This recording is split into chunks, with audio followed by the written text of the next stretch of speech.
here we are with Bertrand Galen, who is one of our Cork-based violin makers, originally from Metz in France, and Neil Ertz, who's based in Edinburgh. He's a Scottish violin maker. And they're going to have a little enlightening conversation for us about violin making, I believe. Well, no, yeah, we'll go back to how you ended up in the workshop. Oh, right, okay, well, I was in Europe, I studied in Europe in early 80s, well, mid late 80s, I left in 86. And first job I got was working for a repairer in Holland for a couple of years. But I knew Roger from meeting him at these kind of meetings. I didn't know him very well, but I was keen to show him my work, so I took every excuse I had to go up to Bremen and show him what I was doing. And a very good friend of mine, who you probably know, Patrick Aubin, was working at Mahout at the time. So you were the same kind of promotion? He was in Europe 3 years above me, and his then wife was 2 years above me, and his then wife was 1 year above me. Alright. So when I was living in Holland, I used to, when I'd finished an instrument, I would phone up Roger and say, listen, I'd love to come and show you my latest violin at the Mahout workshop. Would you mind looking at it and giving me a critique? I'll be staying with Patrick Aubin over the weekend and coming on Monday morning. Would that be okay? So I started to visit the workshop quite regularly and get to know the people there. And Roger would say, that's rubbish, or that's rubbish, or you need to sort that out. And he was kind of amazed, because a month later I'd come back with the next violin, and I might not have totally solved the problem, but I'd clearly made some sort of progress.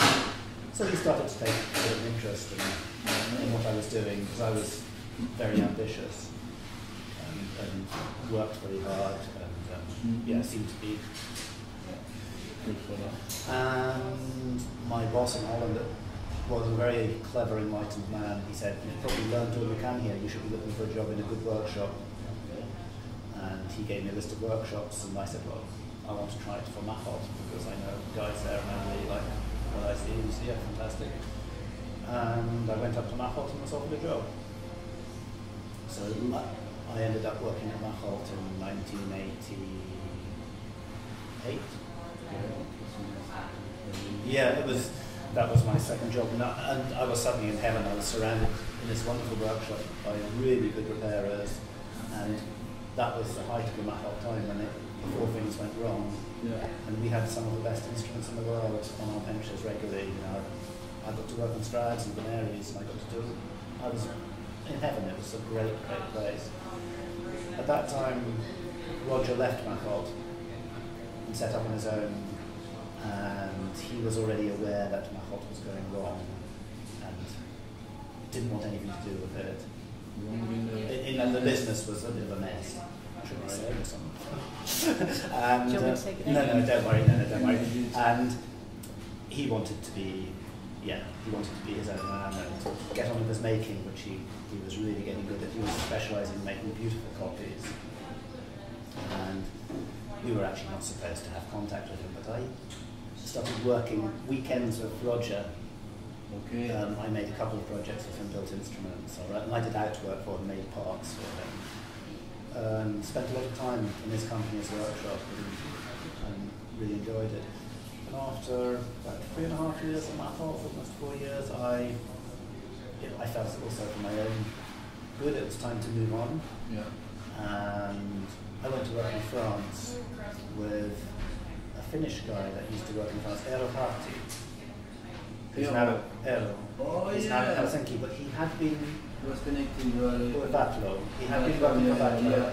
When he became independent from Vatlo, he was doing outwork for Vatlo, big restorations. And I went to help him. I went to work with him for a couple of years. Also because I'd fallen in love with a girl in France. That's why I wanted to be there. It's always a good factor when you go where you go. And I spent over a year with Galen, working in his house, making mostly restoration, but a little bit of new making.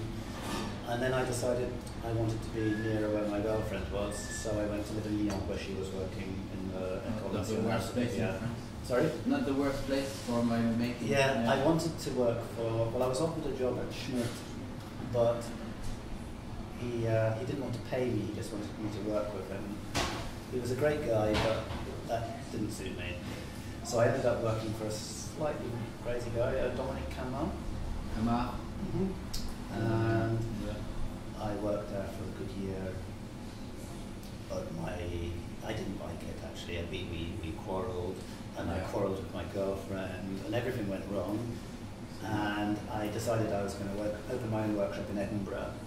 But Roger phoned me. I spoke to Roger regularly. He said, "Listen, Neil, come and I've got too much work at the moment. I need somebody. I can't afford to employ someone.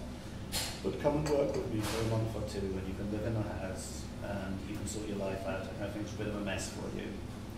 And I went there to work for a couple of months. I loaded up my funny little Fiat Uno with my whole life and drove to the north of Germany.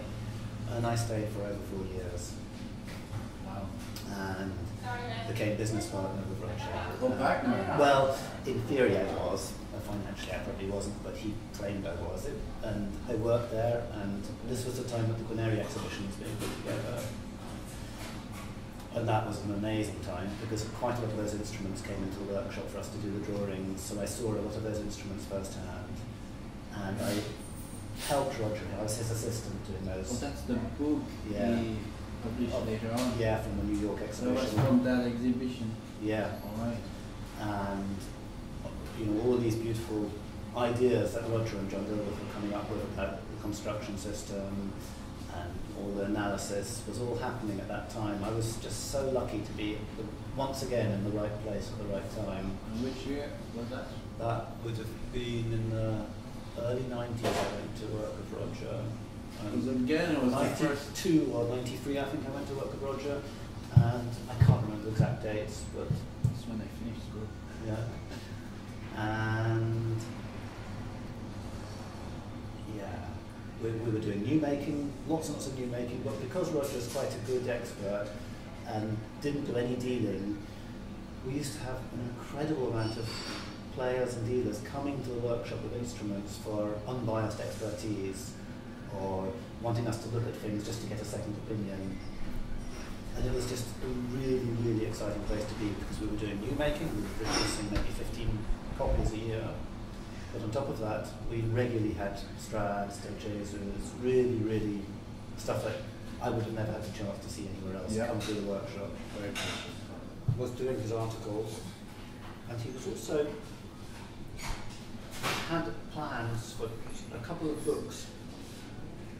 Well, Roger always has lots of plans. He was writing a book on expertise, he still is, to teach people how to be experts, how to learn to look at instruments. And this, I don't know if it'll ever be published, but this is something that he's working on and has been for years. Democratization of knowledge, yeah. And also he was kind of putting together the skeleton of a couple of books kind of to complement the Hill book on Strad and Guarneri, but he wanted to do a Marti and Guadagnini. Again, I don't know if these projects will ever come to fruition, but he was writing and thinking and photographing and gathering information for this sort of project, and all the time learning more, and all the time working with colleagues like John Dilworth, other very interesting colleagues around the world. So it was just an incredible time for an ambitious violin maker to, someone like me who really wanted to do well. I might not be particularly skilled, but I was hungry to learn. And I was single, so I could work all day, all night. And I was working with Roger, but I was also running my own business on my own. I was making instruments and selling them to dealers in Germany. Yeah, because I was just mad about violins, as I still am. What I understand, especially when you get stimulated by so many amazing instruments, you always want to try new ideas. Exactly. I was trying stuff that Roger was teaching me. I was questioning things that Roger was telling me to do, and trying my questions out, my alternatives out at home, and then bringing my results in and chatting to Roger. And Roger is so flexible that he changed things because of I mean, usually he was right and I was wrong, but a few times when I had an idea and he saw that it could be useful, he took it on board and adapted. Any examples of that? Certainly in the Guarneri book we came to a sort of conclusion about the archings, and a lot of that was stuff that I was messing around with at home. but I came across these half curves that fit on almost all classical Italian instruments, sort of basic arching template that fits on almost all strats and dolcesos. And they're drawn in the Guarneri book, these set of templates. They're basically, I like to think I came up with that idea. And a few little things like that. And he was always messing around with his idea of the edge work, and maybe there are a few things there that he changed that as a result of questions I threw up or ideas I put forward. Yeah.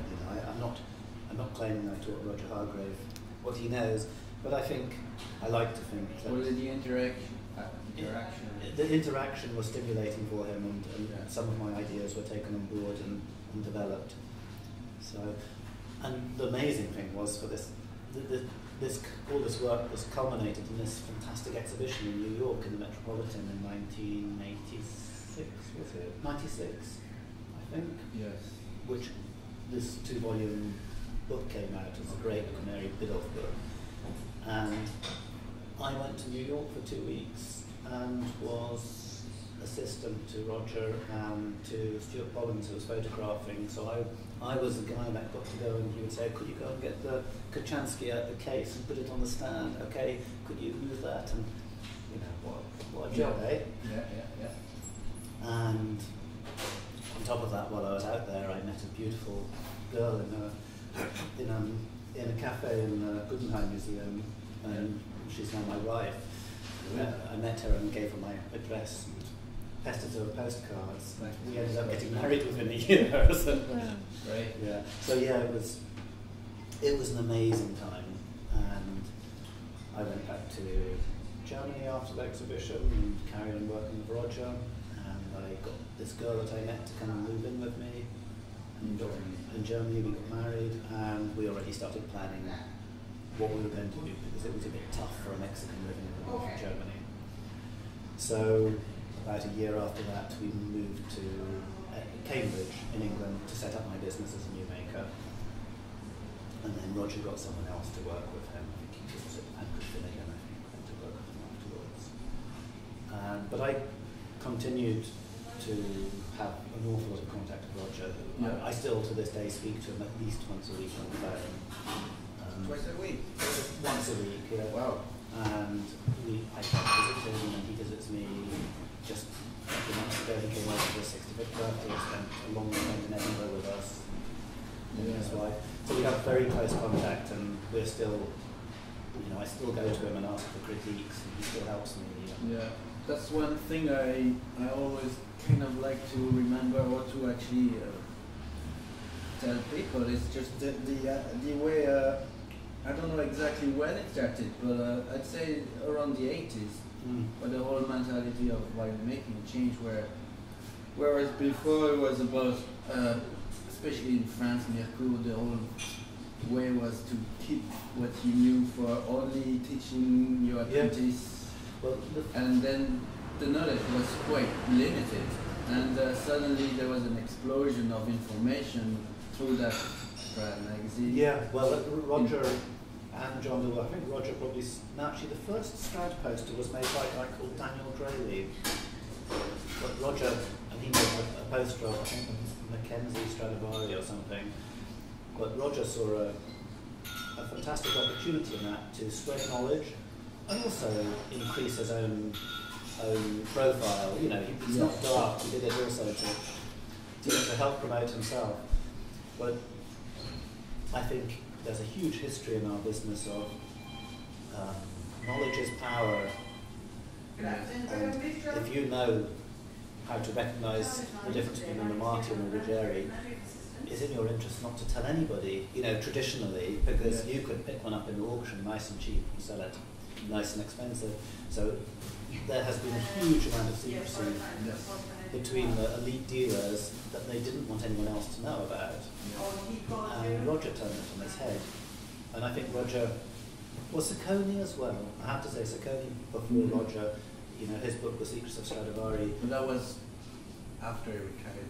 Yeah, but that was already the first great publication that showed people how to look at instruments and showed people how to recognize how things were done. But Roger took that and ran with the idea and took it forward, and with mass communication now, you know, he made it possible for really, there's no excuse. Everyone can find out about classical Italian instruments if they have internet connection or some books. Internet really was a big medium for knowledge. Yeah, absolutely. And yeah, but for me, the opportunity to work with a guy that's so open-minded, knowledgeable, and generous with his knowledge is brilliant. Yeah, absolutely brilliant. Just the fact you can very quickly and easily make a picture of an instrument, send it to a colleague, get his opinion or whatever. Roger used to always say the biggest secret most violin makers have is how little they really know. Yes. You know, they keep all these secrets to cover up the gaps in their knowledge to a certain extent. Yeah. You know, it's a slightly provocative thing to say, but there is a certain amount of truth in that. That's true. I remember when I was about to start violinmaking, I was like 14 or something. My mom asked around what kind of school would be good. Yeah. And I remember the director of my school of music had visited Mirko, and he said, the whole vibe is about, it's not very sharing, it's not very open. Where did you study? Mirko. You went to Mirko, yeah. And so we were considering more like Italian school or German school because, or maybe English school, just because it seemed more open and more sharing. I ended up doing Mirko, and I'm glad I did, but it's also at the time when it changed a bit in Mirko. There was this young teacher who had been just out of the school, maybe a couple of years in Vaclaus and back teaching, and he was very open, very nice, and I think he's the main teacher who actually opened the whole. Yeah, it's these type of generous, open-minded individuals that can turn whole communities around. And I think France, I lived in France for a while, and the old French group did feel quite secretive, and then the new group, the Alad-Fi. So there were a lot of Patrick, there were people like Ertz who was in it, and Patrick Chaudière. These are all people who I studied with at school. Yes. And they had studied somewhere else. Yeah, they had studied in England, in Italy, and they had a completely different attitude. Yeah, and this is has been really positive to everybody. Because I do think violin making today is probably better than it's been for hundreds of years. You know, it's a really exciting place, and there's some brilliant makers. I mean, people like Frank Bertrand, his work is really inspirational. And there are lots of people like him, and lots of young makers as well, scary young makers who are doing beautiful, beautiful work. And here in Ireland, you know, Connor's with him. I'm very impressed with him. He's really good, yeah.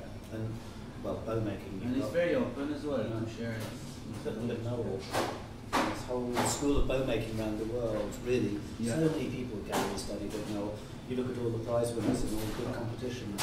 It's amazing how many in the last 5 years. You can see that all these people who win, they're all connected and they all talk to each other. So it's like you can see it's a proof that sharing what you know is only good for everybody. Absolutely. I mean, I don't claim to be particularly important or knowledgeable. I have young people from the New York school quite often coming and spending a few days or a week in my workshop, or from other schools as well.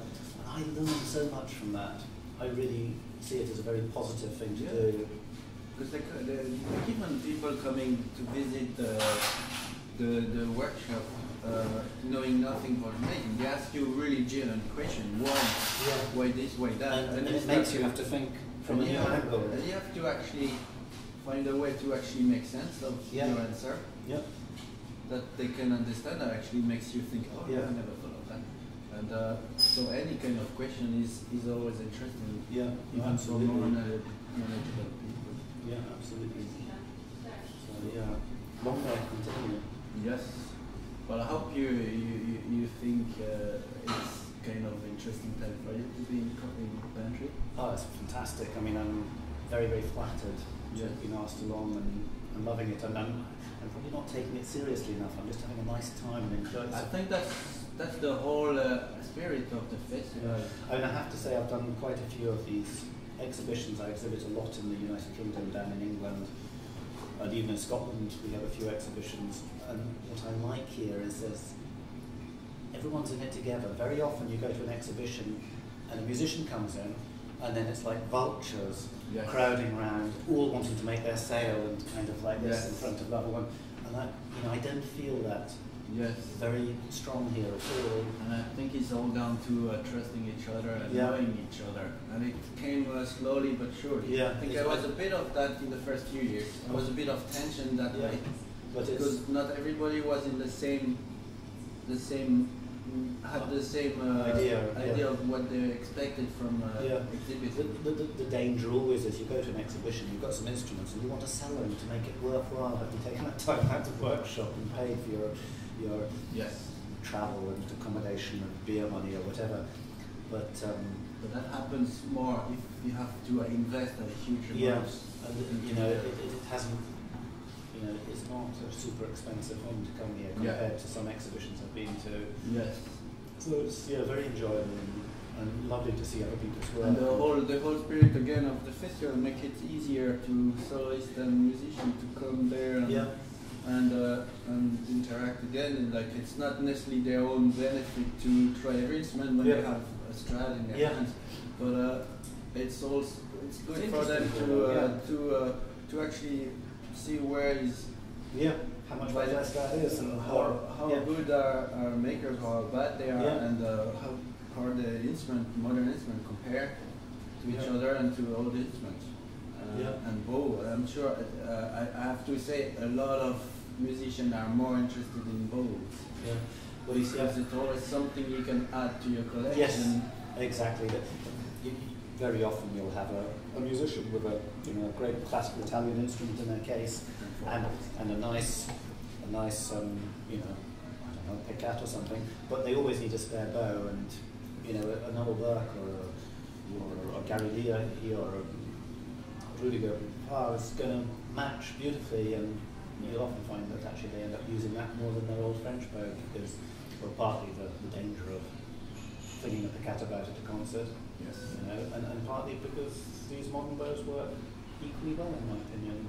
And I do think the best modern violins come down close as well.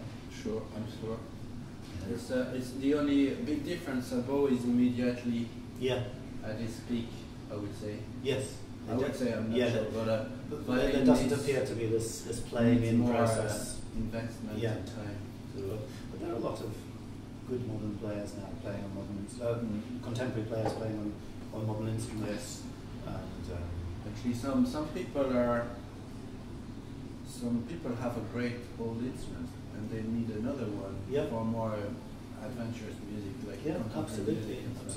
I mean, I have customers who have very nice old instruments, but if they're travelling a lot, very often they prefer to have my violin because it's maybe it might not be quite as good as their Strad or whatever, but it's not as temperamental to huge changes in humidity, and also the wear and tear of travelling. It's not such a big risk if my fiddle gets smashed as you can make another one. I can make another one, put another order. It hasn't yet happened. One lives in hope. Well, thank you for that. No, you're welcome. I hope it was we'll have some more. I mean, that's for me it's the whole point of this kind of exhibition. I think most of us are here for the same reason. To get stimulation and I mean, I come away from things like this. I'm fired up already. I know what I'm going to do when I go home. I know what I don't like about my varnish or my woodwork. Now, having looked at you guys' work and seeing stuff like, I like that, or I love that, or I'll avoid that, or whatever. So I'm going to go home and can't wait to get back to the bench. That's sadly, I'm going to be a violin fanatic the rest of my life.